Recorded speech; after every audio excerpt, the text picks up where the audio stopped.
जय श्री राम।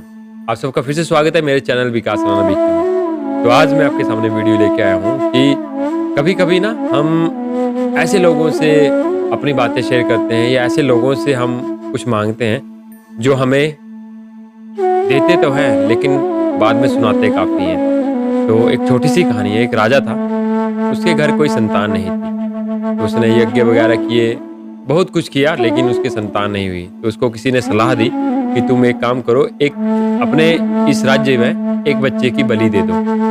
तो उसने राजा ने घोषणा कर दी कि इस राज्य से जो भी मुझे अपना बच्चा देगा मैं उसे माला माल कर दूंगा, उसे पैसे दूंगा, उसे हर चीज दूंगा।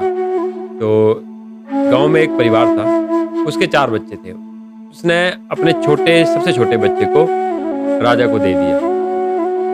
जैसे उसने दे दिया तो राजा ने बलि देनी थी उसकी। तो बच्चे से पूछा कि तुम्हारी आखिरी इच्छा क्या है।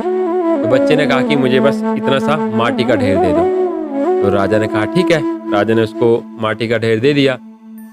उस बच्चे ने क्या किया, 4 घर बनाए। उसमें से 3 घर जो थे वो गिरा दिए, लेकिन एक घर नहीं गिराया। जो घर नहीं गिराया था उसके पास बैठ गया, आंखें बंद की, आंखें खोली और राजा को कहा कि राजा जी मेरी बलि दे दीजिए। तो राजा डर गया। राजा ने सोचा कि पता नहीं ये विद्या वगैरह तो नहीं जानता है। तो पूछा उसने कि तुमने ऐसा क्या किया कि जो ये 4 घर बना दिए उसमें से 3 घर गिरा दिए, एक घर नहीं गिराया। तो बच्चा कहने लगा कि पहला घर था मेरे माता पिता का, मेरे माता पिता ही मेरी रक्षा नहीं कर पाए तो मैंने वो घर गिरा दिया। दूसरा घर था मेरे रिश्तेदारों का, मेरे रिश्तेदारों ने मेरे माता पिता को नहीं समझाया तो मैंने उनका भी घर गिरा दिया। तीसरा था आपका राजमहल। राजा का कर्तव्य होता है कि अपनी प्रजा की रक्षा करना, लेकिन आपने भी मेरी रक्षा नहीं की। लेकिन ये चौथा जो था वो मंदिर था।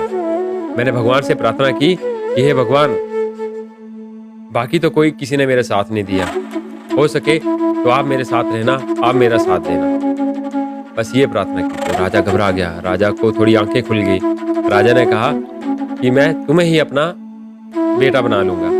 तो राजा ने उसको अपना बेटा बना लिया, उत्तराधिकारी बना दिया, बाद में वही राजा बना।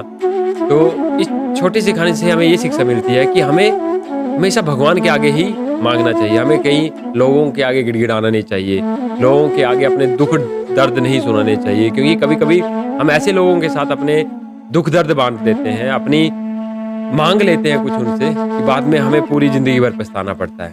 तो ये छोटी सी कहानी से हमें ये शिक्षा मिलती है। जय श्री राम।